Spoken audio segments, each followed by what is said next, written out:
నమస్కారం, Shilpa TV news కి స్వాగతం. ముందుగా ముఖ్యాంశాలు. ఎంపీ మిథున్ రెడ్డి అరెస్టును ఖండించిన మాజీ ఎమ్మెల్యే శిల్పా రవిచంద్ర కిషోర్ రెడ్డి. అర్జీదారుల సమస్యలను అధికారులు నాణ్యతతో పరిష్కరించండి ఆదేశించిన జిల్లా కలెక్టర్ రాజ్కుమారి. మున్సిపల్ ఇంజనీరింగ్ కార్మికుల సమ్మెకు మద్దతు తెలిపిన మాజీ ఎమ్మెల్యే శిల్పా రవిచంద్ర కిషోర్ రెడ్డి. నంద్యాల సంజీవనగర్ లో నూతనంగా ఏర్పాటు చేసిన కాంతి దంత వైద్యశాల ప్రారంభం. కేసులకు భయపడే పార్టీ వైఎస్ఆర్సీపీ కాదని, కేసులకు భయపడే నాయకుడు వైఎస్ జగన్మోహన్ రెడ్డి కాదని పేర్కొన్న మాజీ ఎమ్మెల్యే శిల్పా రవిచంద్ర కిషోర్ రెడ్డి. ఆగస్టు నెల 15, 16వ తేదీలలో శ్రీకృష్ణ మందిరంలో కృష్ణ జన్మాష్టమి వేడుకలు. పాణ్యం మండలంలో అత్త, మామ, భార్యపై హత్యాయత్నం.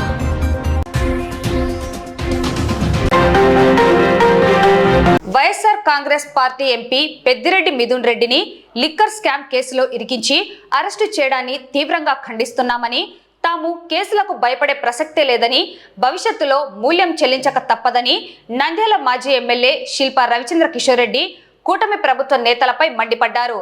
సోమవారం స్థానిక వైఎస్ఆర్సీపీ కార్యాలయంలో మాజీ ఎమ్మెల్యే మీడియా సమావేశం ఏర్పాటు చేసి కూటమి ప్రభుత్వ నేతలు వైఎస్ఆర్సీపీ నాయకులపై, కార్యకర్తలపై, అలాగే సోషల్ మీడియా యాక్టివిస్టులపై తప్పుడు కేసులు బనాయిస్తూ జైళ్లలోకి నెడుతున్నారని, ఇటువంటి కక్షపూరిత విధానాలపై తీవ్రంగా మండిపడ్డారు.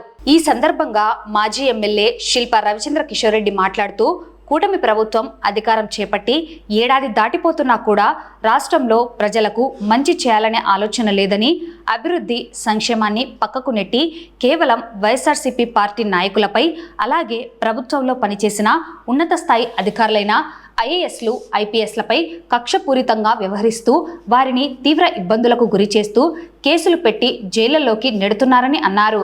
లిక్కర్ కేసులో ఎంపీ మిథున్ రెడ్డిని అరెస్టు చేసి ఛార్జీ షీట్లో పేరు చేర్చడం కూటమి ప్రభుత్వ దుర్మార్గపు చర్యలకు పరాకాష్ట అన్నారు.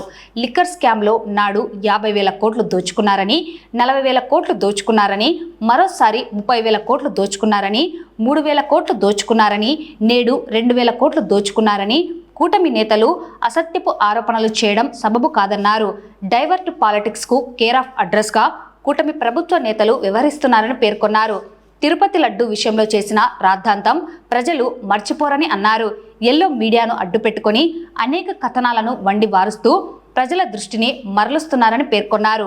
టీడీపీ కూటమి ప్రభుత్వంలో మద్యం ఏరులై పారుతున్నదని, అడుగడుగున బెల్ట్ షాపులు నిర్వహిస్తూ త్రాగండి, తూగండి అనే రీతిలో నేడు రాష్ట్రంలో ప్రభుత్వం ఉందని ఎద్దేవా చేశారు.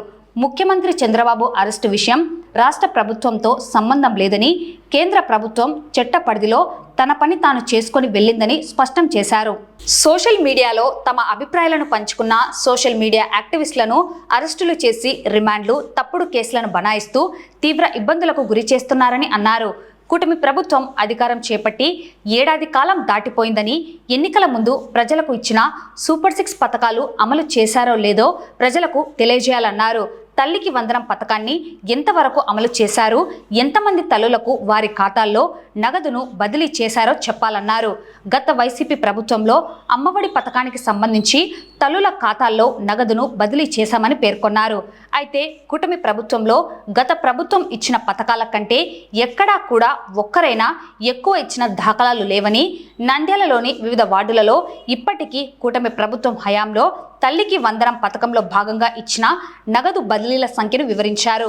తల్లికి వందనం అనే పథకం ఎంతమందికి ఇచ్చారు, ఎంత బదిలీ చేశారు అన్నది ప్రజలకు పారదర్శకంగా చెప్పాల్సిన అవసరం ఉందని సూటిగా ప్రశ్నించారు.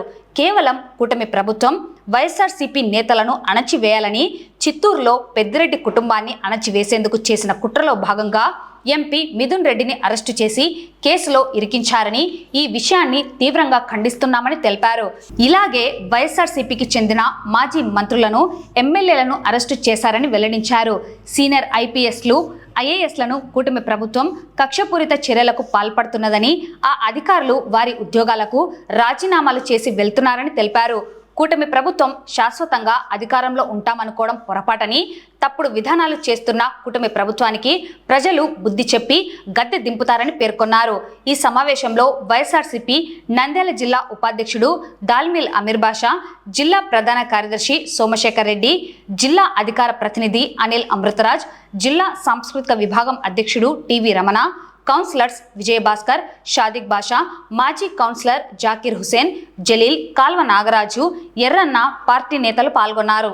కూటమి ప్రభుత్వం ఏర్పడిన ఈ ఒక సంవత్సర కాలంలో ఎన్నికల ముందు చేసినట్టు వాగ్దానాల్ని నెరవేర్చడంలో విఫలం అవడమే కాకుండా ప్రభుత్వ పరంగా చేయాల్సిన ఏ ఒక్క పని మీద కూడా దృష్టి పెట్టనీయకుండా కేవలం ఈ సంవత్సర కాలంలో ఏం చేశారయ్యా మీరు అంటే,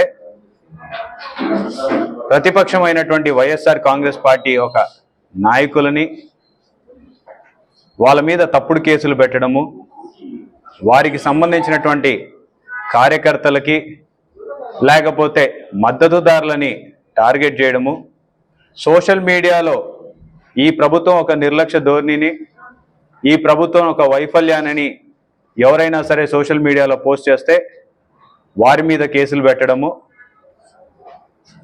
ఎటువంటి ఆధారాలు లేకుండా, ఎటువంటి కంప్లైంట్లు లేని దాంట్లో, ఎటువంటి స్కాములు జరగని దానిలో కావాలని కక్షపూరితమైన ధోరణి అవలంబిస్తూ నాయకుల మీద ఎన్ని కేసులు పెడుతున్నారో, ఎంతమందిని జైలుకి పంపుతున్నారో, ఎంతమందిని రిమాండ్కి పంపిస్తున్నారో, ఎన్ని రోజుల పాటు వాళ్ళు జైల్లో ఉండాల్సి వస్తుందో మీరందరూ కూడా గమనిస్తూ ఉన్నారు. కేవలం రాజకీయ నాయకులు మాత్రమే కాకుండా సంబంధం లేకున్నటువంటి అధికారులు, ఐఏఎస్ ఆఫీసర్లు కావచ్చు, ఐపీఎస్ ఆఫీసర్లు కావచ్చు, లేకపోతే ఆర్డీఓ స్థాయిలో రిటైర్ అయినటువంటి అధికారులు కావచ్చు, వీళ్ళందరినీ కూడా లక్ష్యంగా చేసుకొని జగన్మోహన్ రెడ్డి గారికి ఒక అనుచర వర్గాన్ని కావచ్చు, లేకపోతే ఆ సపోర్ట్గా ఆయన చుట్టుపక్కల ఉన్న వాళ్ళందరినీ కూడా దూరం చేయాలి. వైఎస్ఆర్సీపీ పార్టీ మనుగడనే ప్రశ్నార్థకంగా చేయాలని ఒక దుర్మార్గమైన ఆలోచనతోటి తన చుట్టూ ఉన్న మనుషులందరి మీద కూడా కేసులు పెట్టి ఈరోజు లోపలికి పంపిస్తున్నటువంటి పరిస్థితి. గ్రామంలో తాగండి తూగండి అని చెప్పేసి విచ్చలవిడిగా మద్యాన్ని సప్లై చేస్తూ ఈరోజు మీరు వైఎస్ఆర్ కాంగ్రెస్ పార్టీ మద్యం కుంభకోణం చేసిందని చెప్తూ ఉంటే ప్రజలందరూ కూడా నవ్వుతూ ఉన్నారు. మద్య కుంభకోణానికి జరగాలంటే ఏ ఒక్కటైనా సరే ఆ రోజు మీరు ఆరోపించినట్టుగా రకరకాల బ్రాండ్ల పేర్లు చెప్పేవాళ్ళు. జగన్మోహన్ రెడ్డి గారు హయాంలో ఈ బ్రాండ్ వచ్చింది, ఆ బ్రాండ్ వచ్చింది. మేము అసెంబ్లీ సాక్షిగా కూడా చెప్పడం జరిగింది. అసెంబ్లీ సాక్షిగా ఆ అనుమతులు ఏ ప్రభుత్వంలో ఇచ్చాయనేది కూడా సాక్ష్యాధారాలతో సహా నిరూపించడం జరిగింది. ఆ అనుమతులు కూడా గతంలో వాళ్ళు 2014 నుంచి 19 వరకు పరిపాలించేటప్పుడే అనుమతులు మంజూరైనాయనే విషయం కూడా ఆ రోజు మేము చూపించడం జరిగింది. ఈరోజు అవే బ్రాండ్లు తర్వాత కాలంలో జగన్మోహన్ రెడ్డి గారి హయాంలో ఉన్నాయి. మరి ఈరోజు కూడా అవే బ్రాండ్లు కొనసాగుతూ ఉన్నాయి. మరి ఎక్కడ అవినీతి జరిగిందో ఈరోజు మీరు చెప్పాల్సిన అవసరం ఉంది. ఎక్కడైనా పలానా డబ్బుతోటి పలానా చోట ఆస్తులు కొన్నారని చెప్పేసి పట్టుకున్నారా? ఒక మనీ ట్రైల్ ఏమన్నా మీకు దొరికిందా? ఇవన్నీ ఏమీ లేకుండా కేవలం కక్షపూరిత రాజకీయాలతోటి, ఇదేమి ఈరోజు కొత్తగా కాదు తెలుగుదేశం వాళ్ళు చేస్తున్నది. గతంలో కూడా చూశారు. సంబంధం లేనటువంటి దాంట్లో ఆనాడు కాంగ్రెస్తో కుమ్మక్కయ్యి జగన్మోహన్ రెడ్డి గారి మీద కేసులు పెట్టి ఆయనని జైలుకి పంపించినటువంటి చరిత్ర ఈ చంద్రబాబు నాయుడు గారిది, తెలుగుదేశం పార్టీ. పైపెచ్చుగా వారు తప్పు చేసి వైఎస్ఆర్సీపీ పార్టీ కుట్ర పని మమ్మల్ని లోపల పెట్టిందని ప్రకటించుకోవడమే కాకుండా, ఒకటి గమనించండి, చంద్రబాబు నాయుడు గారు లోపలికి వెళ్ళిన దాంట్లో కూడా ఎక్కడా కూడా వైఎస్ఆర్ కాంగ్రెస్ పార్టీ ప్రమేయం లేదు. ఆనాడు సెంట్రల్ గవర్నమెంట్ వాళ్ళు నివేదిక ఇచ్చారు, అకౌంట్లను సీజ్ చేశారు, బ్లాక్ లిస్ట్ చేశారు కంపెనీలని. ఇవన్నీ జరిగిన తర్వాత మనీ ట్రైల్ని చూపించి దాంట్లో డైరెక్ట్గా చంద్రబాబు నాయుడు గారికి లింక్ ఉందనేది స్పష్టంగా బయటపడిన తర్వాత చట్టం తన పని తను చేసుకెళ్ళింది. కానీ ఎక్కడా కూడా ప్రభుత్వ పరంగా ఎవరు కూడా ఒత్తిడి చేసి లోపల పెట్టింది. కానీ ఈరోజు ఏం జరుగుతుంది? పుష్ప సినిమాలో డైలాగ్ చెప్పినా సరే ఈరోజు అరెస్ట్ చేస్తారు. పొరపాటున ఎవరైనా సరే పుష్ప సినిమాలో హావభావాలు చూపించినా సరే అరెస్ట్ చేస్తారు.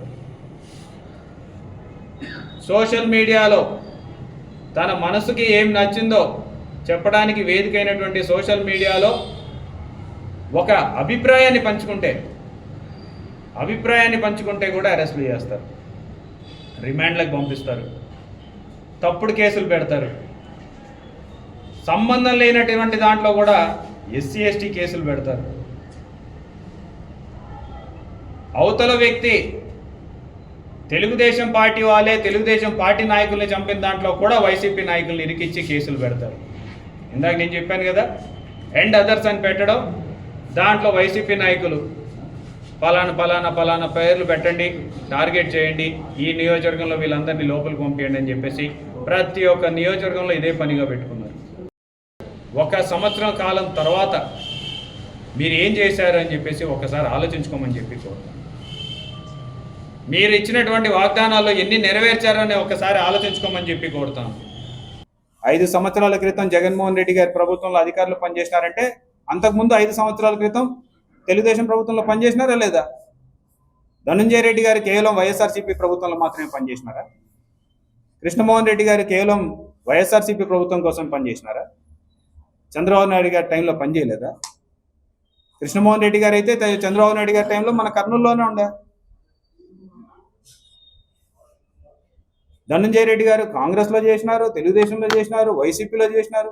ఒక అధికారి అండి, 20 సంవత్సరాలు 30 సంవత్సరాలు 40 సంవత్సరాలు సర్వీసులు పెట్టుకొని అన్ని ప్రభుత్వాల్లో పనిచేస్తే ఈరోజు ఏం చేసినారు? అటువంటి అధికారులనే లోపల వేపిస్తారు. ఈరోజు మిథున్ రెడ్డి గారిని ఎందుకు వేయించినారంటే చిత్తూరులో పెద్దిరెడ్డి కుటుంబం వాళ్ళు బలంగా ఉన్నారు, వాళ్ళని అణిచివేయాలి, పాత కక్షలన్నీ మనసులో పెట్టుకొని ఈరోజు పెద్దిరెడ్డి మిథున్ రెడ్డి గారిని అరెస్ట్ చేస్తారు. వల్లభనేని వంశీ గారు, సరే మనమేమి దుర్భాషలాడడం అని చెప్పేసి ఎక్కడా చెప్పడం, అది ఏ పార్టీ వాళ్ళైనా సరే దాన్ని తీవ్రంగా ఖండించాల్సింది.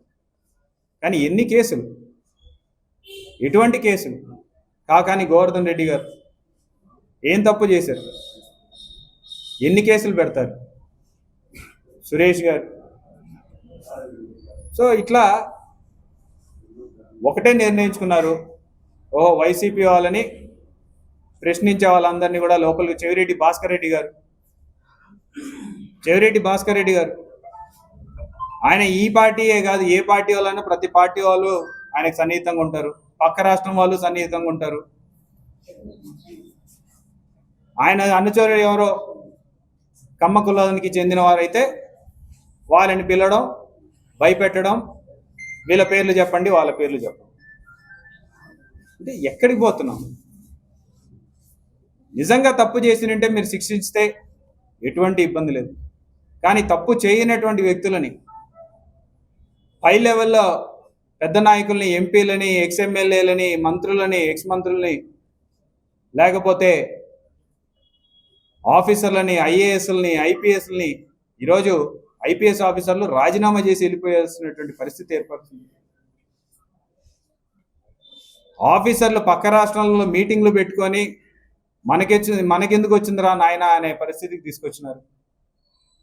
అంటే ఈ రకంగా మీరు ప్రవర్తిస్తే ఇదేదో ఈ ఒక 2 సంవత్సరాల్లోనో 3 సంవత్సరాల వరకు లేకపోతే శాశ్వతంగా మీరే అధికారంలో ఉంటారనుకోవడం పొరపాటు.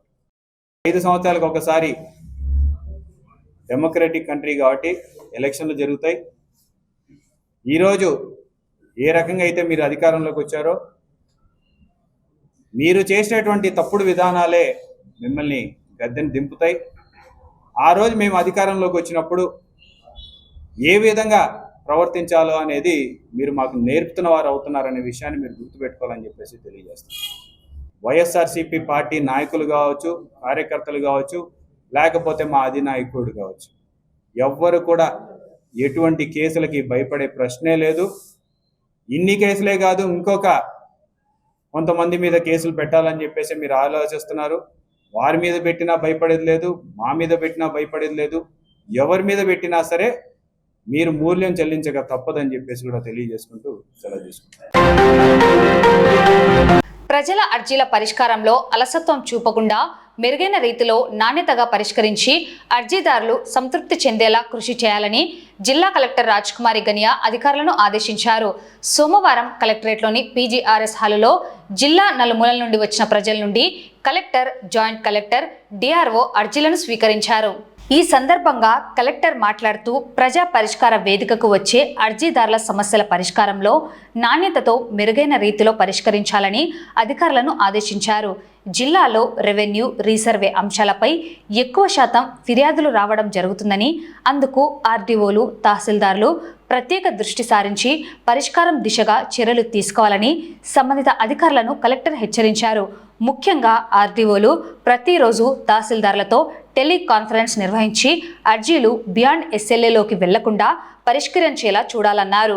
రీఓపెన్ గడువు లోపల అర్జీలపై నేరుగా ముఖ్యమంత్రి కార్యాలయం నుండి సమీక్ష చేయడం జరుగుతుంది కాబట్టి వాటి పరిష్కారంలో జాప్యం లేకుండా చూడాలని అధికారులను కలెక్టర్ ఆదేశించారు.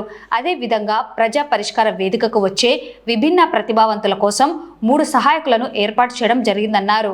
ఇంకా ఈ కార్యక్రమంలో 168 మంది అర్జీదారులు తమ సమస్యల పరిష్కారానికి జిల్లా కలెక్టర్కు అర్జీలు సమర్పించారు.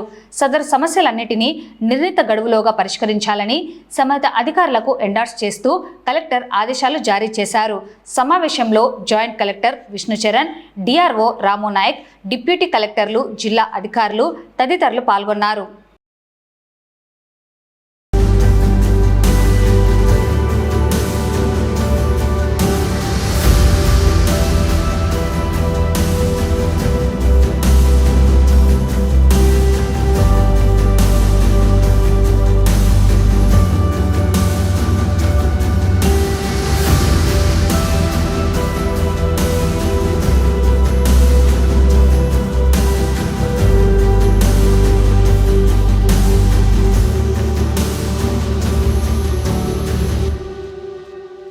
సార్ వీళ్ళిద్దరు వచ్చేసి బ్లైండ్ సార్. వీళ్ళు వచ్చేసి తెలంగాణలో ఉన్నారు. 3 years బ్యాక్ ఇక్కడికి వచ్చారు ఆంధ్రాకు, కోయిలకుంట్ల వాళ్ళ స్వగ్రామము. పేరు వచ్చేసి సుబ్బారెడ్డి, ప్రశాంతిలకు. ఇద్దరు బ్లైండే. వాళ్ళకు వచ్చేసి పెన్షన్స్ రావట్లేదు. అంతకుముందు సంవత్సరం కిందట సదరన్ క్యాంపు కూడా అయిపోయింది వాళ్ళది, అయినా కానీ పెన్షన్స్ రావట్లేదు. దానికోసం మేము ఇక్కడ కలెక్టర్ ఆఫీస్లో అర్జీ ఇద్దామనేసి వచ్చాము. వాళ్ళకు దయించి మీ అధికారులు కానీ ఎవరైనా కానీ మీ మీడియా వాళ్ళు కానీ సహకరించాలని మనస్ఫూర్తి కోరు. రామ్ సుబ్బారెడ్డి, నాకు కోయిలకుంట్ల ఉన్నా. పింఛన్ రావట్లేదు, కొత్త పింఛన్లు వదలలేదు. రాష్ట్ర వ్యాప్తంగా 9 రోజుల నుండి మున్సిపల్ ఇంజనీరింగ్ కార్మికులు తమ న్యాయమైన డిమాండ్ల పరిష్కారానికి సమ్మెబాట పట్టడం జరిగింది.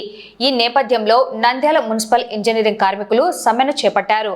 రాష్ట్ర ప్రభుత్వం మున్సిపల్ ఇంజనీరింగ్ కార్మికుల జీతాలను పెంచాలని, ప్రభుత్వ సంక్షేమ పథకాలను అమలు చేయాలని, మున్సిపల్ కార్మికులలో ఎవరైనా మృతి చెందితే వారి కుటుంబ సభ్యులకు ఉద్యోగం కల్పించాలని, రిటైర్మెంట్ వయసు 62 సంవత్సరాలకు పెంచాలని, పలు న్యాయమైన డిమాండ్లను తీర్చాలని సమ్మె చేపట్టారు. సోమవారం నంద్యాల మున్సిపల్ కార్యాలయం ఎదురుగా సమ్మె నిర్వహిస్తున్న మున్సిపల్ ఇంజనీరింగ్ కార్మికులకు మాజీ ఎమ్మెల్యే శిల్పా రవిచంద్ర కిషోర్ రెడ్డి తన మద్దతును తెలియజేశారు. మాజీ ఎమ్మెల్యే శిల్పా రవిచంద్ర కిషోర్ రెడ్డి మాట్లాడుతూ ప్రభుత్వం మున్సిపల్ కార్మికుల యొక్క న్యాయమైన డిమాండ్లను పరిష్కరించాలని, కార్మికులకు పూర్తి భరోసా కల్పించాలని పేర్కొన్నారు. మున్సిపల్ ఇంజనీరింగ్ కార్మికులు చాలని జీతాలతో ఇబ్బందులు పడుతున్నారని, వారి జీత భత్యాలను 26,000 రూపాయల వరకు పెంచాలని కోరారు. గత వైఎస్ఆర్సీపీ ప్రభుత్వం అధికారంలో ఉన్న కాలంలో కరోనా పరిస్థితులలో ఆర్థిక వ్యవస్థలో కొంత ఇబ్బందులు ఎదుర్కొన్నా మున్సిపల్ ఇంజనీరింగ్ కార్మికుల పక్షాన నిలిచారన్నారు. అయితే అధికారంలోకి వచ్చిన కూటమి ప్రభుత్వం రాష్ట్రంలో సంపద సృష్టించామని, ఆర్థిక పరిస్థితులకు ఎటువంటి ఇబ్బందులు లేదని చెబుతున్నారని, అటువంటి ఈ ప్రభుత్వం మున్సిపల్ ఇంజనీరింగ్ కార్మికుల యొక్క డిమాండ్లను ఎందుకు పరిష్కరించడం లేదో చెప్పాలన్నారు. సమ్మెబాట పట్టిన కార్మికుల యొక్క సమస్యలను తెలుసుకొని వాటిని పరిష్కరించాలని ప్రభుత్వాన్ని కోరారు. మున్సిపల్ కార్మికులు ఎన్నడూ కూడా గత వైఎస్ఆర్సీపీ ప్రభుత్వంలో రోడ్లపైకి వచ్చి సమ్మె చేసిన పరిస్థితులు లేవని, ఈ కూటమి ప్రభుత్వంలో కార్మికుల యొక్క న్యాయమైన డిమాండ్లను పరిష్కరించలేకపోవడం వల్ల సమ్మె చేయాల్సి వచ్చిందని తెలుస్తుందన్నారు. కార్మికులకు 26,000 జీతాన్ని ఇవ్వాలని, ఆప్కాస్ రద్దు చేయాలని, అన్ని ప్రభుత్వ సంక్షేమ పథకాలను అమలు చేయాలని, అలాగే రిటైర్మెంట్ వయసు 62 సంవత్సరాలు చేయాలని, వారి యొక్క సమస్యలన్నిటిని పరిష్కరించి భరోసా కల్పించాలని ప్రభుత్వాన్ని డిమాండ్ చేశారు. ఈ కార్యక్రమంలో మున్సిపల్ చైర్పర్సన్ మాబునిసా, నంద్యాల జిల్లా ఉపాధ్యక్షుడు దాల్మిల్ అమీర్, వైఎస్ఆర్సీపీ నంద్యాల జిల్లా ప్రధాన కార్యదర్శి సోమశేఖర్ రెడ్డి, వైఎస్ఆర్సీపీ నంద్యాల జిల్లా అధికార ప్రతినిధి అనిల్ అమృతరాజ్, నంద్యాల జిల్లా వైఎస్ఆర్సీపీ సాంస్కృతిక విభాగం అధ్యక్షుడు టివి రమణ, కౌన్సిలర్స్ ఆరిఫ్, సాదిక్ బాషా, మాజీ కౌన్సిలర్ జాకీర్ హుస్సేన్ నాయక్, జలీల్ బాషా పాల్గొన్నారు. 62 సంవత్సరాలు శానిటేషన్ 60 సంవత్సరాల నుంచి అంటే చేయలేరు అని చెప్పేసి అంటారు. వాటర్ వర్క్స్ లో అయితే 2 సంవత్సరాలు పెరిగినా సరే ఇబ్బంది లేదు. ప్లస్ ఈ యొక్క పట్టణానికి సంబంధించిన ప్రతి ఒక్క సందు తెలుసు. మీలాంటి వాళ్ళకి చేస్తే ఈ ప్రభుత్వానికి అది మంచిది. మరి దాన్ని కూడా ఆలోచించాల్సినటువంటి పరిస్థితి. మరి గతంలో మరణించిన కార్మికుడు ఎవరైనా ఉంటే ఆ కుటుంబంలో వాళ్ళకి ఉద్యోగం ఇచ్చేవాళ్ళు. అంటే మనకి అది జీవో ఉన్నా లేకపోయినటువంటి పరిస్థితుల్లో కూడా ఆ కుటుంబంలో ఎవరైనా పిల్లలు ఉంటే వాళ్ళకే అవకాశం కల్పించాం. మరి ఇలాంటివన్నీ కూడా జీవోలు ఉన్నా లేకపోయినా సరే మన వరకు మనం సహాయం చేసుకుంటూ వచ్చాం. మరి ఈ ప్రభుత్వం సంపద పెరిగిందంటున్నారు, డబ్బులు విపరీతంగా వస్తున్నాయి రాష్ట్రానికి అంటున్నారు, మరి కంపెనీలు వస్తామని అంటున్నారు. పథకాలు ఏమైనా ఇచ్చినారా అంటే సంవత్సర కాలంలో పథకాలు ఏమీ లేదు. మరి ఆ డబ్బులన్నీ మిగిలినాయి, మరి ఎక్కడికి పోతున్నాయి అనేది కూడా ప్రశ్నించాల్సినటువంటి సమయం. ఈ న్యాయపరమైన డిమాండ్లకి మా యొక్క మద్దతు ఖచ్చితంగా ఉంటుంది. ఖచ్చితంగా ఈ న్యాయమైన డిమాండ్లని ప్రభుత్వం వినడం మాత్రమే కాదు, దాన్ని పరిష్కరించి మీకు న్యాయం చేయాలని చెప్పి కూడా కోరుకుంటూ, ఈ యొక్క 9 రోజులు మీరు సమ్మె చేసేసరికి ఇండియాలో నీటి పరిస్థితి ఎలా ఉందో, నీటి సమస్య ఏ రకంగా తయారైందో ప్రజలు గమనిస్తూ ఉన్నారు. ప్రజలందరూ కూడా మనస్ఫూర్తిగా మీకు మంచి జరగాలని చెప్పేసి కోరుకుంటున్నారు. మా కార్మిక సోదరులు ఎందుకు ఇవ్వలేకపోతున్నారు అని చెప్పేసి ప్రభుత్వానికి మేము అడుగుతూ ఉంటాం. ఎందుకంటే ఆ గత ప్రభుత్వం జీవో ఇచ్చినటువంటి 3,000 రూపాయలు కూడా ఎందుకు వీళ్ళు అమలు చేయలేకపోతున్నారని చెప్పేసి అడుగుతూ ఉంటాం. ఈరోజు వీళ్ళ న్యాయమైన డిమాండ్లని ఎటువంటి ఇబ్బందులు లేనటువంటి ఈ ప్రభుత్వం ఎందుకు స్పందించడం లేదు? 9 రోజులైనా సరే ఎందుకు వీళ్ళ బాధని మీరు తీర్చలేకపోతున్నారు? లేదా కనీసం భరోసా ఎందుకు ఇవ్వలేకపోతున్నారు? లేదండి మేము చేస్తాము, మీరు ధైర్యంగా ఉండమని చెప్పేసి భరోసా ఎందుకు కల్పించలేకపోతున్నారు అని చెప్పేసి. మరి ప్రభుత్వాన్ని మీరు అడుగుతున్నటువంటి డిమాండ్లు 21,000 జీతం కావచ్చు, లేకపోతే ఆఫ్కాస్ ని రద్దు చేసి పర్మనెంట్ చేయాలని కావచ్చు, ఇంజనీరింగ్ కార్మికులకి సంక్షేమ పథకాలు అమలు చేయడం ఇందాకే చెప్పారు, ఖచ్చితంగా అమలు కావాలి. వాటర్ వర్క్స్ నుంచి సిబ్బంది అందరూ ధర్నా చేయడం జరిగింది. వైఎస్ఆర్సీపీ పార్టీ తరఫు నుంచి మన మాజీ ఎమ్మెల్యే శ్రీకారం చంద్రకిషోర్ రెడ్డి గారి చొరవతో వాళ్ళ ఆదేశాల మేరకు వైఎస్ఆర్సీపీ పార్టీ తరఫున మద్దతు తెలిపడం జరిగింది. అలాగే ప్రభుత్వానికి కానీ డిమాండ్ చేయడం జరుగుతుంది. ఏదైతే న్యాయమైనటువంటి కోరికల్ని వెంటనే తీర్చాలని చెప్పి కనీస వేతనం పెంచుతూ, అలాగే ప్రతి స్కీమ్స్ వీళ్ళకు వచ్చేటట్టు వాళ్ళ రేషన్ కార్డులు కానీ వచ్చేటట్టు చూడాలని చెప్పి ప్రభుత్వానికి డిమాండ్ చేయడం జరిగింది. గత వైఎస్ఆర్సీపీ ప్రభుత్వంలో కానీ ఏదైతే జగనన్న పాటించారు శానిటేషన్ సిబ్బంది కానీ పెంచడం జరిగింది. దాని తర్వాత అన్ని ఎలక్షన్స్ లో గెలిస్తే వీళ్ళకు రేషన్ కార్డ్స్ రెగ్యులేషన్ చేసి వీళ్ళకు వీలైన సహాయ సహకారాన్ని అందిస్తానని చెప్పి ఆ రోజు మాట ఇవ్వడం జరిగింది. కాకపోతే అంతేకాకుండా కూటమి ప్రభుత్వం రావడం జరిగింది. వీళ్ళని నమ్మి ఓటేసిన కూటమి ప్రభుత్వానికి ఓటేస్తున్న తర్వాత వీళ్ళకి మోసం చేయడం జరిగింది. వీలైనంత త్వరలోనే వీళ్ళ డిమాండ్స్ పూర్తి చేయాలని చెప్పి వైఎస్ఆర్సీపీ పార్టీ తరఫున డిమాండ్ చేస్తున్నాము.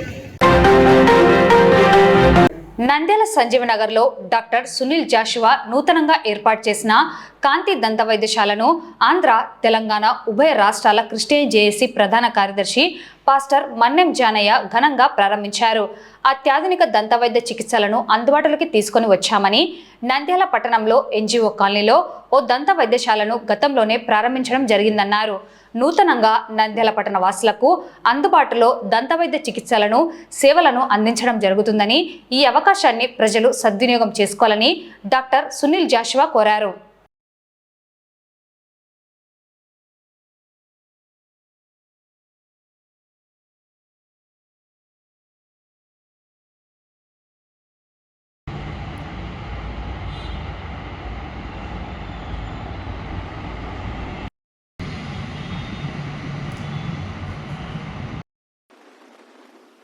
ఇది రెండవ బ్రాంచ్. మొదటి బ్రాంచ్ వచ్చేసి ఎన్జిఓస్ కాలనీలో ఉంది. మీరు మొదటి బ్రాంచ్ని ఎంతో మంచిగా ఆదరణ కలిగింది. అందువలన మనం ఇక్కడ రెండవ బ్రాంచ్ ఓపెన్ చేసుకోవడం జరిగింది. ఇక్కడ మరియు విరిగిన దవడ ఎముకలకు శస్త్రచికిత్సలో మీకు కట్టబడును. మరియు దంత సమస్యలు కానీ చిగుళ్ళ సమస్యలు ఏదున్నా కూడా ప్రతి ఒక్కటి కూడా మీకు కెమెరా ద్వారా టీవీలో మానిటర్లు చూపించి మీకు ట్రీట్మెంట్ జరపబడును. ఎత్తుపళ్ళు, వంకర పళ్ళకు మరియు చిగుళ్ళ సమస్యలకు రూట్ కెనాల్ ట్రీట్మెంట్ కూడా చేయబడును. ఇక్కడ మీకు నోటికి సంబంధించిన ఏ వ్యాధులు ఉన్నా, ఏ ప్రాబ్లం ఉన్నా కానీ ప్రతి ఒక్కటి ఇక్కడ సమస్యని తొలగిస్తాము. పిల్లలకు సంబంధించిన చిన్నపిల్లలకు, పుట్టిన పిల్లలకు చిన్న చిన్న పనులు వచ్చి పుచ్చుకోవడం జరుగుతుంది.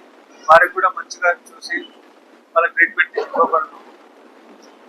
ఎలాగైతే ఆ ఫస్ట్ బ్రాంచ్ నన్ను ఆదరించినారో అలాగే ఈ సెకండ్ బ్రాంచ్ కూడా మీరు ఆదరిస్తారని ప్రార్థిస్తున్నాను. నంద్యాల మండలంలోని ఐలూరు గ్రామంలో సోమవారం మాజీ ఎమ్మెల్యే శిల్పా రవిచంద్ర కిషోర్ రెడ్డి బాబు షూరిటీ మోసం గ్యారంటీ కార్యక్రమంలో పాల్గొనడం జరిగింది. రాష్ట్ర ప్రజలకు నాడు ఎన్నికల సందర్భంగా సీఎంగా ఉన్న చంద్రబాబు ఇచ్చిన హామీలు, చెప్పిన వాగ్దానాలను, సూపర్ 6 పథకాలను అమలు చేస్తామని ప్రజలను మోసం చేశారని, ఇటువంటి కూటమి నేతలకు ప్రజలు రానున్న కాలంలో తగిన బుద్ధి చెప్పాలని మాజీ ఎమ్మెల్యే శిల్పా రవిచంద్ర కిషోర్ రెడ్డి తెలిపారు. ఐలూరు గ్రామంలో వైఎస్ఆర్సీపీ మండల స్థాయి సమావేశం నిర్వహించడం జరిగింది. ఈ కార్యక్రమంలో రాష్ట్రంలో కూటమి ప్రభుత్వం చేస్తున్న అరాచకాలు, మోసాలను, అక్రమ అరెస్టులను, వైఎస్ఆర్సీపీ నేతల అక్రమ అరెస్టులను, అధికారులపై వేధింపులను మాజీ ఎమ్మెల్యే తీవ్రంగా ఖండించారు.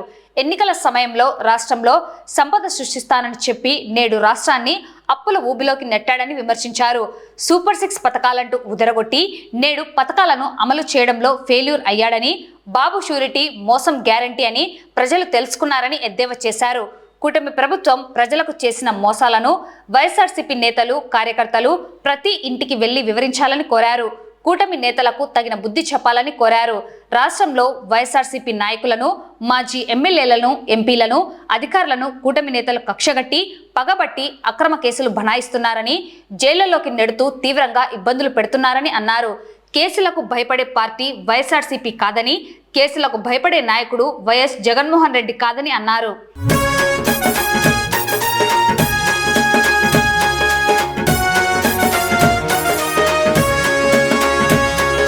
నంద్యాల గడ్డ మీద తొలి పొద్దై పొడిసిండో అన్నో, తలరాతను మార్చగా పేదల గుండెను తొడిమిండో, మా పల్లె గడపల్లో ప్రమిదల్లే వెలిగిండో అన్నో, శిల్పారవన్న చల్లని ప్రేమను పంచిండో, ప్రజా ప్రగతికి నిచ్చెన వేసి ప్రతిపక్షాల మెడలను వంచి వ్యాను గుర్తు జెండాలను ఎత్తిండు.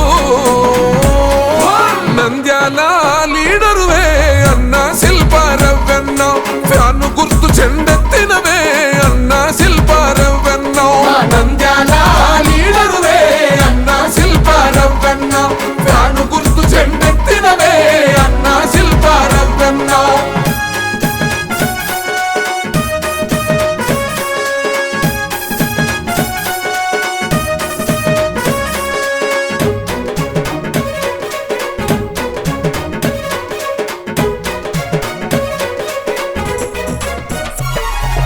కోట్ల నిధులను తెచ్చిండు, కొత్త వెలుగులను పంచిండు, ప్రజాపాలన అందించిండు, ప్రగతిని ఎంతో చూపిండు, యువతకు శిక్షణ ఇచ్చిండు, ఉపాధి అన్నా చూపిండు, భవితకు బాటను వేసిండు,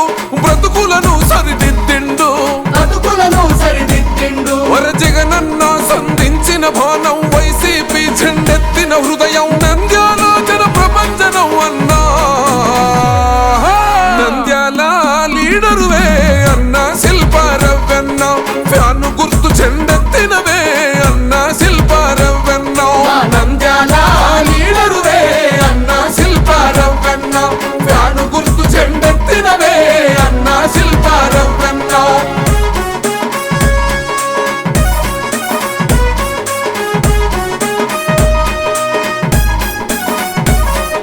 చదువును ప్రోత్సహించిండు విద్యార్థుల దరి చేర్చిండు కళాశాలలను కట్టిండు వైద్య విద్యనందించిండు త్రాగునీరును తెచ్చిండు పల్లెలకు అందించిండు జనం దాహార్తి తీర్చిండు పేరును ఎంతో పొందిండు వరి అన్నదాత కన్నీళ్లను తుడిచి మిర్చి రైతుల కండగా నిలిచి నంద్యాల గుండెల్లో నిలిసిండు నంద్యాల లీడరువే అన్న శిల్పారవ్వన్న ఫ్యాను గుర్తు చెండెత్తినవే అన్న శిల్పారవ్వన్న. మీ కళ్ళ ముందు చాలా మంది అడుగుతుంటారు, గత ప్రభుత్వానికి ఈ ప్రభుత్వానికి తేడా ఏంది, గత ప్రభుత్వానికి ఈ ప్రభుత్వానికి తేడా ఏంది అని. మామూలుగా మీరే ఆలోచించండి, 1923 నుంచి ఈనాటి వరకు ఒక్కసారి మా నాన్న అప్పటికి 3 సార్లు పోటీ చేసినాడు, ఒక్కసారి కూడా మాకు ఓటేయలేదు. నేను నాతో కలిపితే 4 సార్లు. 20 సంవత్సరాలలో మాకు కానీ మా తండ్రి గారికి కానీ ఒక్కసారి కూడా ఓటేసేయలేదు. ఐలూరులో అయినా సరే ఎప్పుడైనా మన పార్టీకి చేసినాడంటే ఏనాడు చేయలేదు. కానీ ఒక రోజు తెల్లవారుజామున ఆయన కూడా అంటే ఆయన ఆరోగ్యం బాగాలేక ఆయనకి గుర్తులేదు, వాళ్ళ పిల్లలు వచ్చినారు, బసవన్న తీసుకొని వచ్చినాడు. ఆ రోజు రవణ బసవన్న మా ఐలూరు గ్రామ నాయకులు తీసుకొచ్చినారు. ఏడ్చుకుంటూ ఆ పిల్లోడైతే అన్న రాజకీయాలకి మా నాయన ఉండిండొచ్చేమో మాకు తెలియదు కానీ మా నాయనని మాత్రం బతికించండి అన్న అని చెప్పాడు. అంటే రాజకీయాలు పక్కన పెట్టండి అబ్బా, మీకు ఏం కావాలి అని చెప్పేసి మాత్రమే ఆ రోజు ఆ ప్రభుత్వంలో మనం అడిగింది. దగ్గర 10.5 లక్షల రూపాయలు ఆయన నాకు ఆ 10.5 లక్షల రూపాయలు కూడా పెద్ద ఆశ్చర్యకరమైన విషయం కాదు. ఆశ్చర్యకరమైన విషయం ఏంటంటే డాక్టర్లు ఆయన బతికే శాతం ఎంత శాతం ఉంది, ఆయన బతకడానికి అవకాశం ఎంత శాతం ఉంది అని అడిగితే 1% అని చెప్పినారు. అసలు బతకడానికి అవకాశమే లేదు, 99% ఆయన చనిపోతాడు, 1% మాత్రమే అవకాశం ఉంది. గుండెల్లో టైం బాంబ్ పెట్టుకొని తిరుగుతున్నాడు మనిషి, ఎప్పుడైనా సరే ఆగిపోవచ్చు, ఎప్పుడైనా సరే చనిపోవచ్చు ఆ వ్యక్తి అని చెప్పిన వ్యక్తికి ఇటు ఈయనని హైదరాబాద్ పంపించడం, విజయవాడకు కూడా వాళ్ళు పోలే, ఫోన్లలో పనులు చేసినటువంటి ప్రభుత్వం జగనన్న గారి ప్రభుత్వం అని చెప్పేసి చాలా గర్వంగా జరిగింది. ఈ గ్రామంలో పిల్లలు బడికి పోలేక, ఎందుకంటే చెవిటి మిషన్లు లేక, చెవిటి మిషన్లు పాడైపోయి ఒక ఆపరేషన్ చేయాలంటే దగ్గర 7-8 లక్షలు అవుతుంటే అటువంటి ఆపరేషన్ జగనన్న ప్రభుత్వంలో ఎన్నో చేసినాం, చెప్పుకోలే. ఒక్క పిల్లాడికి చేయాలంటే 13 లక్షల రూపాయలు అవుతుంది, చెప్పుకోలే. ఈ గ్రామంలోనే 3-4 ఇచ్చినాం, చెప్పుకోలే. ఏం చేసినారు అని చెప్పేసి ప్రతిపక్ష నాయకులు అంటారు. జగన్మోహన్ రెడ్డి గారు ఏం చేసినారు, శిల్పారావు ఏం చేసినాడు, వైసీపీ వాళ్ళు ఏం చేసినారు. ఏం చేసినామంటే ఇటువంటి కథలు ప్రతి గ్రామంలో కూడా వినాలి అని చెప్పేసి నేను నా తెలుగుదేశం నాయకుల్ని కోరుతా ఉన్నా. మా పార్టీ వాళ్ళు కాదు, మీ పార్టీ వాళ్ళకు కూడా సహాయం చేసినటువంటి గొప్ప గుణం వైసీపీ నాయకుడిది, జగన్మోహన్ రెడ్డి గారు అని చెప్పేసి తెలియజేస్తాను.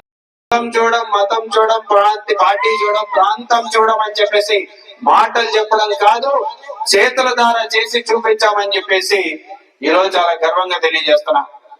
మరి మన ప్రభుత్వంలో ఈ గ్రామంలోనే కాదు, ప్రతి గ్రామంలో చెప్పమంటే తెలుగుదేశం నాయకులు పేర్లతో సహా చెప్తా ఎవరెవరికి సాయం చేసినామని చెప్పేసి.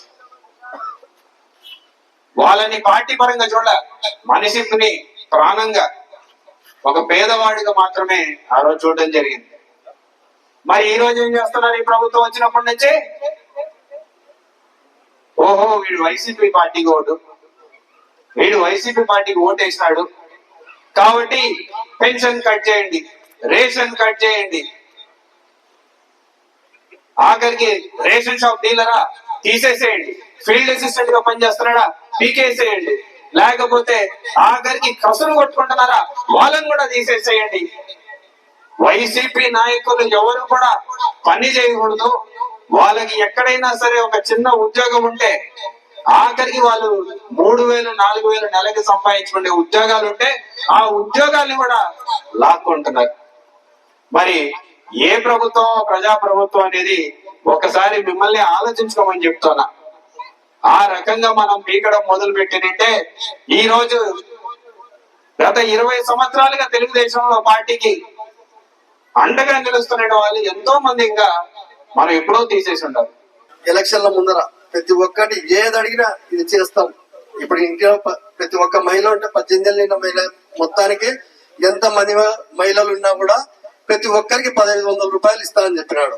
ఎవరికన్నా ఇచ్చినారమ్మా? 1,500 15 నెలలు సంవత్సరం 3 నెలల కాలం అయిపోయింది. దాని గురించి ఆలోచనే లేదు. ఆలోచన లేకుండా మళ్ళీ ఇప్పుడు ఏమి దాన్ని మారుస్తున్నారంటే ఓ P4 సర్వే అంట. P4 అంటే ఏమని అర్థం అంటే అది కూడా క్లుప్తంగా, P4 అంటే మన ఊర్లోనే ఒక 100 మంది సాగుకారులు ఉంటే ఒక 10,000 మందిని వాళ్ళని దత్తత తీసుకొని వాళ్ళని సాగాలంట. అదే ఏదేనమ్మా? ఓసారి మీరు అలా ఆలోచించండి. ఆ 1,500 ఇవ్వడం లే. అదొకటి. ఏదో 90 మందికి రేషన్ బండి ఎక్కడికి పోయినా కూడా ఏదో సందులో చేయించుకుంటున్నారు. ఇప్పుడు ముస్లింలు మనం చూస్తూనే ఉన్నాం. ఆ డీలర్షిప్ దగ్గర పోవాలా, కూర్చోాలా, ఆ బియ్యం తెచ్చుకోలేక ఎంతో మంది అవసరాలు పడుతున్నారు. అదే బండి ఉంటే బండి ఏదో సందులో ఒక మూలకు వస్తుంది, అది తీసుకుపోయి తెలియకుండా అందరు తీసుకుపోతున్నారు.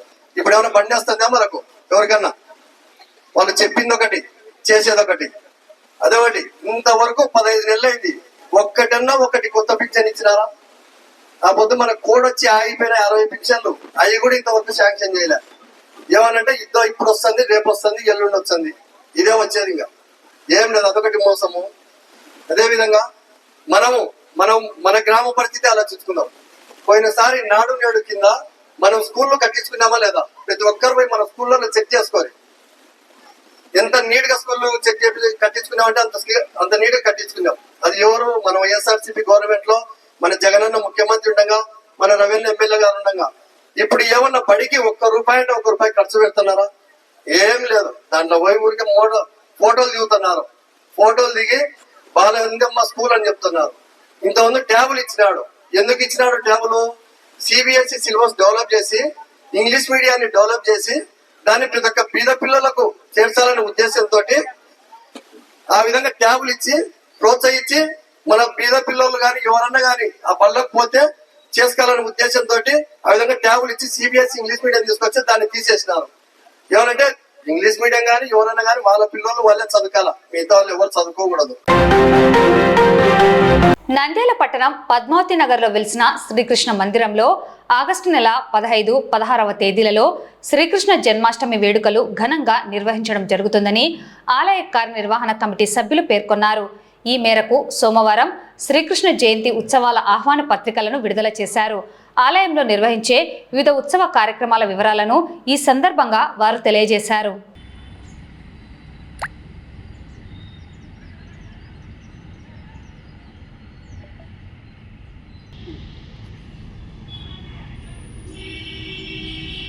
నంద్యాల పద్మావతి నగర్లో వెలిసిన శ్రీకృష్ణ దేవాలయం ప్రాంగణంలో శ్రీకృష్ణ భగవాన్ జయంతి వేడుకలు జరుగును. 15, 16, 8, 20, 20 తేదీన శ్రీకృష్ణ జయంతి ఉత్సవాలకు అందరికీ ఆహ్వానమే.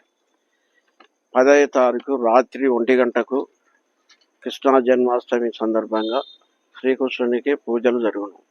అందరికీ ఆహ్వానమే. 16వ తారీఖు ఉదయం 4 గంటలకు పంచామృత అభిషేకం జరుగును. శ్రీకృష్ణునికి పాలు, పెరుగు, నెయ్యి, తేనె, చక్కెర, అన్ని రకాల పండ్లతో స్వచ్ఛమైన జలాలతో అభిషేకం జరుగును.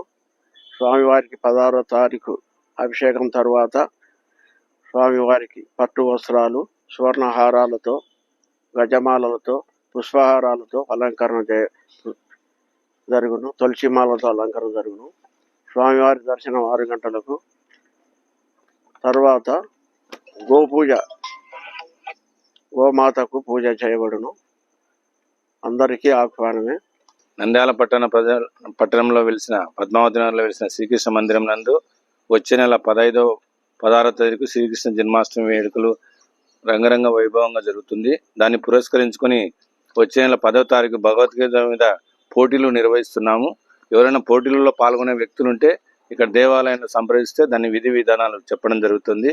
అలాగే 15వ తేదీ రాత్రి 1:04 స్వామివారి జన్మ నక్షత్రం జరుగుతుంది కాబట్టి ఆ రోజు వచ్చిన భక్తుల ద్వారా అందరికీ అభిషేకాలు చేయించి మరుసటి రోజు 16వ తారీఖు ఉదయం 6 గంటలకు భక్తుల కోరిక మేరకు మహాద్వారం ద్వారా దర్శనం ఇవ్వడం జరుగుతుంది.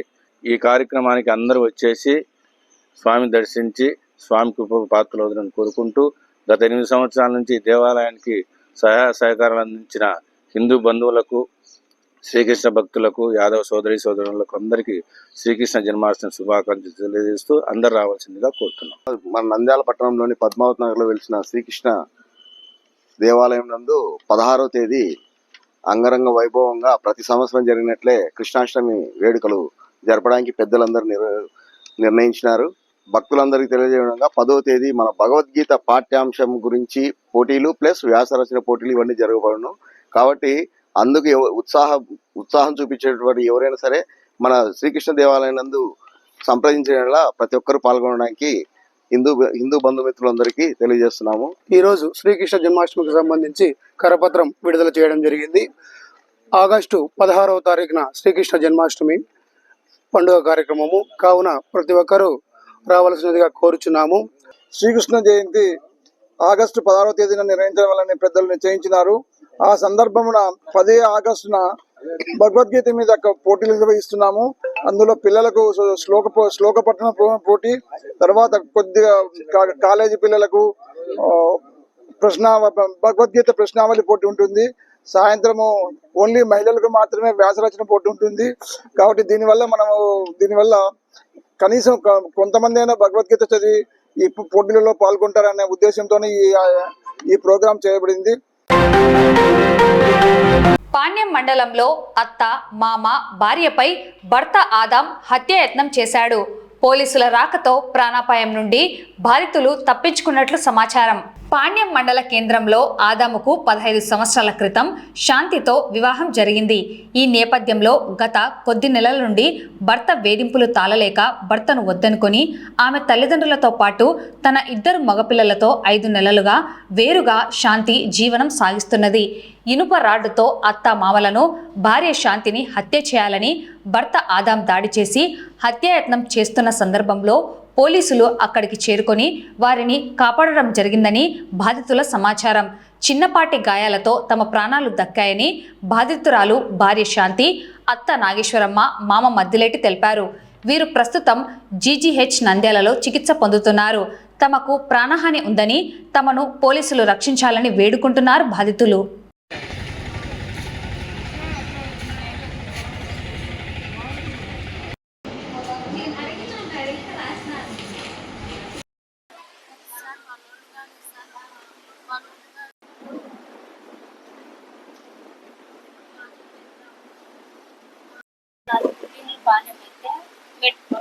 అత్తగారు రాణిస్తారు సార్. మా అబ్బ అప్పుడు హైదరాబాద్ పోతున్నాను, పిల్లలు నేను కాయలు ఉండలేనని ఆమె పోయింది సార్. అలా నడ్డి కొడుకు హైదరాబాద్లో ఉండేవాడు సార్. వాళ్ళు నడ్డి కొడుకు హైదరాబాద్లో ఉండేవాడు సార్. అప్పుడు నేను ఒక్కదాన్ని ఆదాం సార్ మా ఆయన పేరు. నేను ఒక్కదాన్ని ఇంకా ఆయన డ్యూటీకి పోతే నేను ఒక్కదాన్ని అని ఇక్కడనే పానీయాన్ని తెచ్చిపెట్టినాడు సార్. మేము కడప అయితే ఉంటుంది, మేము 10 ఏళ్ళ నుంచి ఉన్నాం పానీయాలని. ఆయన చిన్న గొడవలు అవుతుండే ఫస్ట్ నుంచి మనకి. మా అన్న ఇది అయ్యేసరికి వాళ్ళ అన్న బిడ్డలు ఇచ్చి చేసుకున్నాం ఆయనకు. మా ఆయన్ని బాగాలేక ఇది అయింది సార్. దాని నుంచి నాకు టార్చర్ ఎక్కువ అయింది సార్. ఆ బాబు నుంచి మా ఆయన పుట్టడము, నా బిడ్డ చిన్న వయసుకు తాళి తెచ్చింది, బిడ్డ సుఖంగా తెచ్చానని అట్లా మాట్లాడేవారు సార్. అట్లా మాట్లాడి గొడవలు ఎక్కువ అయ్యాయి సార్. ఎందుకు వచ్చింది వదిలిపెట్టు అంత కాదు వెళ్ళడం అని ఇట్లా 2-3 సార్లు వచ్చేసినాడు ఆయన మళ్ళా పంచాయతీ చేసి పోలీసులు పంచాయతీ చేసి తీసుకుపోయినాడు సార్. తీసుకుపోయి వాళ్ళంతా ఆయన మళ్ళీ మా అమ్మ చుట్టుకొచ్చాడు, నా చుట్టూ కొట్టాడు. మా అమ్మ వ్యాధి ఎత్తి మేము మనం ఇట్లాంటి అని ఏదో కూతురు మాట్లాడతాడు సార్. బిడ్డనట సార్, మన ఆయన సందర్భంగా లేదట, టెస్ట్ చేయించాడట, అవన్నీ ఏంటంటే మాట్లాడతాడు సార్. మాట్లాడతాడు సార్. ఆయన నా మాట తట్టుకోలేకపోయాడు సార్. అది సూసైడ్ చేసుకోవడానికి పెట్టడానికి మింగాలని చూశాను సార్. నేను చూస్తే ఆయన ఏం చేశాడు, నేను చంపుతాను పడ్డ నేను అవతల కాలం బెదిరించరామా నేను పోసాడు సార్. నా కొడుకులో పోస్తే మళ్ళీ నా కొడుకు నచ్చిన కొడుకు ఆ సమయం నచ్చిన కొడుకు మాత్రం ఉన్నాడు, ఏడున్నాడు నచ్చిన కొడుకు చూపించలేక ఏలేసి తగ్గించాడు సార్. నచ్చిన కొడుకు యాక్టింగ్ చేశాడు. మా ఆయన్నే ఇక్కడికి తీసుకొచ్చినాడు. మా అమ్మ వాళ్ళు వచ్చేసరికి ఆయన లేడు సార్. నేను అసలు రాలేదు. ఇది 2 నెలల క్రితం జరిగింది సార్. నేను అప్పటి నుంచి పోలేదు సార్. మా అమ్మ వాళ్ళ దగ్గరనే ఉన్నా. అమ్మ వాళ్ళే చూసుకున్నారు. కంటి చేసినట్టు కొట్టడము, ఇట్లాంటివి కొట్టడం, ఇది చేయడము. నన్ను ఇదో హాస్పిటల్ ఇంతకుముందుకు కడుపు మీద కొట్టాడు సార్. కొట్టింటే శాంతరం హాస్పిటల్ చూపించుకున్నాను. అమ్మ వాళ్ళే చూపించండి కొట్టడము, వీళ్ళ దగ్గరకు రావడం, వీళ్ళ హాస్పిటల్ చూపించడం అట్లా జరుగుతుంది సార్. సార్ నాకైతే ముందు నా పిల్లల చుట్టూ రావచ్చు సార్. నా పిల్లలు కొట్టారు సార్. ఇట్లా పడితే అట్లా మాట్లాడతారు, పడతారు. పెద్ద ఒకడు కాలేజ్ పోతున్నాడు సార్, ఒకడు 8, 9 చదువుతున్నాడు సార్. పెద్దోడు కాలేజీ సార్, చిన్నోడు 9 సార్. పెద్దోడు నా చెల్లెలు కొడుకు కన్నా ఉన్నాడు సార్. చిన్నోడు నా దగ్గరనే ఉన్నాడు సార్, వాళ్ళ దగ్గరనే. అమ్మాయిని టార్చర్ ఇప్పుడు కాదు సార్ పెడతన్నాడు. నేను ఆ పాపకి ఏడో తరగతి చదువుతున్నాగానే పెళ్లి చేసినాను. అమ్మాయికి తెలలే, ఇంతేనేమో భర్త అంటే ఇంతేనేమో, సంసారం అంటే ఇంతేనేమో, మా అమ్మకు నేను భారంగా అని అనుభవించుకుంటూ వచ్చింది సార్. ఇప్పుడు అతనిది చాలా ఎక్కువ అయిపోయింది. ఆ పాప సౌ వరకు పోయిన తర్వాత వద్దమ్మా ఇంకా సాలు, ఇంటికి వచ్చేసి పెండరంగు తగ్గితే ఏ భర్త అయినా ఇక్కడ ఉంటాడు కదా సార్. నెల తర్వాత సారాయి తాగి వచ్చి ఊరికి పిలిచలేదు ఊరికే నిశాంతి నీతో మాట్లాడాలా అంటే, ఏం మాట్లాడినావు పో, మీ వాళ్ళు వచ్చుకోపో అని నేను చెప్పినాను సార్. పోయినాడు. ఇంకా మళ్ళా నెల తర్వాత ఇప్పుడు నిన్న రాత్రి శనివారం రోజు రాత్రి వచ్చి సంపడానికే సార్. సంపడానికి నేను ఫస్ట్ అది 9-10 లోపల కాబట్టి మందిన్నారు సార్. మళ్ళీ తర్వాత వచ్చి ఆ పోలీసు వాళ్ళు వచ్చే లోపల పారిపోయినాడు. పారిపోయి ఎక్కడో చెట్ల దాచుకుని జీపులు 2 మాట తిరిగినాయి సార్. వాళ్ళు 3వసారికి చిక్కినాడు. సిక్కితే తోలుకుపోయినారు సార్. నా రోజు తెల్లవాళ్ళు అక్కడిని 3 నుంచి పెట్టినారు. నిన్ను సంపేది నిన్ను, నీ బిడ్డను, నీకు ఎవ్వరు అడ్డం వచ్చినా, నీకు ఎవ్వరు సాయం చేసినా సంపేది అని పరాక్రాలు పలికినాడు సార్. ముందు నిన్న నాకు ఆరోగ్యం బాగలేదు సార్. ఈ మధ్య కొంచెం ఆపరేషన్ చేపిస్తున్నాను. ఈ అమ్మాయి బెండరంగు రాయి నాకు 5వ రోజుకి. కొంచెం మా వాళ్ళు ఏదైనా ఏటు పడతాదేమో అని నన్ను లోపల పెట్టేసి, లంజ నువ్వు బయటికి రాయాలి, లంజ ముందు నువ్వు రాయాలి, లంజ ఎందుకే లంజదానా నువ్వు లోపల సార్. భయంకరంగా అంటే నన్ను ఎప్పిచారు కంటే ఘోరంగా సార్. థియేటర్స్లలో కానీ పెట్టినాడు సార్. నన్ను లంజ అని థియేటర్స్లలో కానీ పెట్టినాడు సార్. ఎంత భయంకరంగా అంటే అతను సారాయి తాగుతున్నాడు అనుకోలేదు సార్. నేను ఏదన్నా డ్రగ్స్ తాగుతున్నాడు అనుకుంటున్నాను సార్. ఇది మాత్రం నిజం. సారాయి అయినాడు 1 తూరి 2 తూర్లు ఏదో భార్య మీద ప్రేమ ఉన్నాడు వచ్చాడు కదా సార్. అతను సారాయి తాగుతున్నాడో డ్రగ్స్ తాగుతున్నాడో కానీ చాలా దుర్మార్గంగా భయంకరంగా ఉన్నాడు సార్.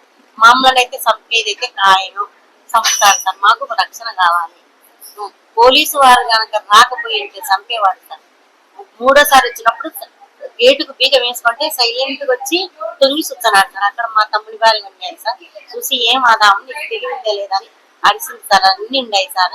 డోర్ మేము వాకింగ్ వేసుకుంటే మెయిన్ డోర్ కొట్టి ఉంటే మొత్తం పక్కులు వేసింది సార్. ఫోటో తీసి మీకు పెట్టమని పెడతాం సార్. వార్తలు ముగించే ముందు ముఖ్యాంశాలు మరోసారి. ఎంపీ మిథున్ రెడ్డి అరెస్టును ఖండించిన మాజీ ఎమ్మెల్యే శిల్పా రవిచంద్ర కిషోర్ రెడ్డి. అర్జీదారుల సమస్యలను అధికారులు నాణ్యతతో పరిష్కరించండి ఆదేశించిన జిల్లా కలెక్టర్ రాజ్కుమారి. మున్సిపల్ ఇంజనీరింగ్ కార్మికుల సమ్మెకు మద్దతు తెలిపిన మాజీ ఎమ్మెల్యే శిల్పా రవిచంద్ర కిషోర్ రెడ్డి. నంద్యాల సంజీవనగర్లో నూతనంగా ఏర్పాటు చేసిన కాంతి దంత వైద్యశాల ప్రారంభం. కేసులకు భయపడే పార్టీ వైఎస్ఆర్సీపీ కాదని, కేసులకు భయపడే నాయకుడు వైఎస్ జగన్మోహన్ రెడ్డి కాదని పేర్కొన్న మాజీ ఎమ్మెల్యే శిల్పా రవిచంద్ర కిషోర్ రెడ్డి. ఆగస్టు నెల 15, 16వ తేదీలలో శ్రీకృష్ణ మందిరంలో కృష్ణ జన్మాష్టమి వేడుకలు. పాణ్యం మండలంలో అత్త, మామ, భార్యపై హత్యాయత్నం. ఈ వార్తలు ఇంతటితో సమాప్తం. నమస్కారం.